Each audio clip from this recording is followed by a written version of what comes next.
નમસ્કાર દર્શક મિત્રો, બોટાદ દસ્તક ન્યૂઝમાં આપનું હાર્દિક સ્વાગત છે અને હું છું એલડી મકવાણા. આપ જોઈ રહ્યા છો બોટાદ દસ્તક ન્યૂઝ. હવે પછીના સમાચાર વિગતવાર. વડોદરા રક્ષિત કાંડમાં ઘટનાનું રિકન્સ્ટ્રક્શન કરાયું. લોકોમાં આક્રોશ, અમને સોંપી દો, સજા આપીશું. ઓન ધ રાઉન્ડ કહેતો હતો ને જવાબ આપીએ. આરોપીના વધુ 2 દિવસના રિમાન્ડ મંજૂર. વડોદરા રક્ષિત કાંડમાં પોલીસે આરોપીને સાથે રાખી ઘટનાનું રિકન્સ્ટ્રક્શન કર્યું છે. 8ને ઉડાવનાર આરોપીને લંગડાતો અને રસ્સી બાંધીને સ્થળ પર લવાયો હતો. આરોપીને જોવા લોકોના ટોળા એકત્રિત થયા હતા. ઘટના સ્થળે લોકોનો ભારે આક્રોશ જોવા મળ્યો હતો. લોકોએ આરોપીને ફાંસીની સજા આપવાની માગ કરી છે. લોકોએ કહ્યું, આને અમને સોંપી દો, અમે સજા આપીશું. અગાઉ પોલીસે આ કેસમાં આરોપીને કોર્ટમાં રજૂ કરીને 1 દિવસના રિમાન્ડ મેળવ્યા હતા. આ દરમિયાન નશો ઉતર્યા બાદ આખી રાત આરોપીએ કારેલીબાગ પોલીસ સ્ટેશનની કસ્ટડીમાં પડખા ફેરવ્યા હતા. વડોદરા શહેરમાં 13 માર્ચે રાત્રે 11:15 વાગ્યે પૂરપાટ ઝડપે આવેલા કાર ચાલક રક્ષિત ચોરસિયાએ 8 લોકોને અડફેટે લીધા હતા, જેમાં 1 મહિલાનું મોત થયું હતું અને 7 લોકો ઇજાગ્રસ્ત થયા હતા. રક્ષિતને આજે બપોરે રિમાન્ડ પૂરા થતાં પોલીસે તેને કોર્ટમાં રજૂ કરતા કોર્ટે વધુ 2 દિવસના રિમાન્ડ મંજૂર કર્યા છે. રિકન્સ્ટ્રક્શન દરમિયાન લોકોમાં ભારે આક્રોશ જોવા મળ્યો હતો. દીપાવલી સોસાયટીમાં રહેતા ઉર્વીબેન શેઠે જણાવ્યું હતું કે અમે તો કહીએ છીએ કે તેને ફાંસી આપી દો, તેને અમને સોંપી દો, અમે તેને સજા આપીશું. એ ઓન ધ રાઉન્ડ કહેતો હતો, તેનો જવાબ આપવા માગીએ છીએ. પોલીસને પણ ખૂબ પ્રેશર છે. કેસને દબાવવાનો પ્રયાસ છે. પોલીસને પણ એવી છૂટ આપો કે તે કાર્યવાહી કરી શકે. સ્થાનિક અશોકભાઈ ચુડાસમાએ જણાવ્યું કે આવા લોકોને તો તરત ફાંસી આપી દેવી જોઈએ. ઉત્તર પ્રદેશમાં યોગી સરકાર જેમ આરોપીઓના મકાન તોડે છે, એમ આનું પણ મકાન તોડી નાખવું જોઈએ. અમદાવાદમાં પણ મોટો અકસ્માત થયો, અહીં પણ થયો. આવું બધું ચાલ્યા કરશે. આવા લોકોને કડક સજા કરશો તો જ લોકો હિંમત નહીં કરે. હું હંમેશા હેલ્મેટ પહેરીને જ નીકળું છું. મને ડર છે કે કોઈ મને ટક્કર મારી દેશે. આ અંગે ડીસીપી પન્ના મુંબઈએ જણાવ્યું હતું કે આરોપીને રિમાન્ડ માટે કોર્ટમાં રજૂ કર્યો હતો અને કોર્ટના આદેશ અનુસાર 1 દિવસના રિમાન્ડ મેળવ્યા અને રિમાન્ડ અંતર્ગત રિકન્સ્ટ્રક્શન કરી. રિમાન્ડના મુદ્દા અંતર્ગત તે કોને મળ્યો છે અને ઘટના સ્થળે તેના નિવેદન લેવામાં આવ્યા છે. આરોપીના નમૂના લેવામાં આવ્યા છે અને ફોરેન્સિક લેબોરેટરીમાં મોકલી આપવામાં આવ્યા છે. હાલમાં રિમાન્ડ પર છે અને એ દરમિયાન કાર્યવાહી થઈ રહી છે અને વધુ રિમાન્ડની જરૂર પડશે તો ઇધર રિમાન્ડ મેળવીશું. રૂટીન કાયદાની જોગવાઈ મુજબ મેડિકલ થતું હતું એ કરવામાં આવ્યું છે. અગાઉ આરોપી નબીરા રક્ષિતને છાતીમાં દુખાવો ઉપડ્યો હતો. તેને સયાજી હોસ્પિટલ લવાયો હતો, જ્યાં તેને સર્જિકલ વોર્ડમાં મેડિકલ તપાસ માટે લઈ જવાયો હતો. આ દરમિયાન આરોપી રક્ષિતે કહ્યું કે છાતીમાં દુખાવો થઈ રહ્યો છે, મને કારમાં ઈજા થઈ હતી. આમ આરોપી રક્ષિતે 2 અલગ બહાના બતાવ્યા હતા. સયાજી હોસ્પિટલમાં મુખ્ય આરોપી રક્ષિત ચોરસિયાના 2 વાર એક્સરે અને સોનોગ્રાફી કરાયા હતા. આજે રિમાન્ડ પૂર્ણ થતાં પહેલાં આરોપીએ નાટક કરી છાતીમાં દુખાવો થતો હોવાનું જણાવ્યું હતું. બાદમાં પોલીસે એક્સરે અને સોનોગ્રાફી સહિત તપાસ કરાવી તો રિપોર્ટ નોર્મલ આવ્યા છે.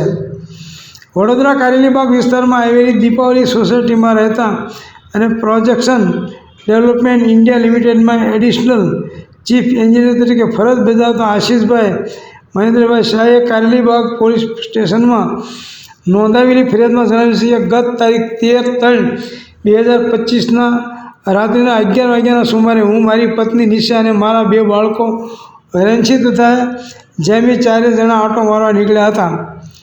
સોસાયટીના પાર્કિંગમાં આવતા મારી પત્ની નિશાએ અમારું એક્ટિવા ચલાવી તેની પાછળ મારા બંને બાળકોને બેસાડ્યા હતા અને મને કહ્યું હતું કે તમે સોસાયટીના ગેટ પર ઊભા રહો, હું બાળકોને એક્ટિવા ઉપર મુક્તાનંદ સર્કલથી ચંદ્રાવલી 4 રસ્તા થઈને આંટો મરાવીને આવું છું. આમ કહીને તે બંને બાળકોને એક્ટિવા ઉપર લઈ નીકળી હતી અને હું મારી સોસાયટીના ગેટ પાસે ઊભો હતો. ત્યારે 11:15 વાગ્યે કાળા કલરની કારનો ચાલક પૂર ઝડપે ગાડી ચલાવી ચંદ્રાવલી સર્કલ પાસે એક ટુ વ્હીલરને ટક્કર મારીને આગળ આવ્યો હતો. એ વખતે મારી પત્ની ચંદ્રાવલી સર્કલથી અમારી સોસાયટી તરફ એક્ટિવા લઈને મારા બાળકો સાથે આવતી હતી ત્યારે તે કાર ચાલકે મારી પત્નીના એક્ટિવાને પણ ટક્કર મારી હતી અને તે સ્પીડમાં આગળ જતાં એક ટુ વ્હીલર પર જતા મહિલા અને પુરુષને પણ ટક્કર મારી હતી. ત્યારબાદ એક્ટિવા ઉપરથી સૌપ્રથમ મારી દીકરી રેન્ચી નીચે પડી ગઈ હતી. ત્યારબાદ મારો દીકરો જમી નીચે પડી ગયો હતો અને મારી પત્ની નિશા ગાડીની સાથે આગળ ઘસરાઈ હતી.